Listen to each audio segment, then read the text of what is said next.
everyone, my name is Lala Domleo, and if you don't already know me, I'm a counselling psychology intern with CAES Student Support Services. We have been getting some feedback from our postgraduate students and picked out a few common difficulties that they have been having.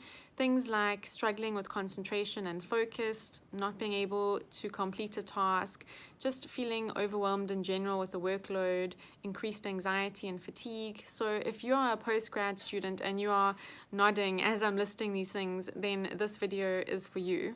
I'm going to just be walking you through two very basic mindfulness exercises. The first is a breathing exercise and the second is a grounding technique. So these are things that you can do just when you're feeling overwhelmed or maybe before you start your work or to begin your day, and it just really helps regulate yourself and get you in the right mind frame to begin your work and be effective and efficient. So I hope you enjoy and keep an eye out for other resources that we're going to be sharing on our various platforms. I hope this helps.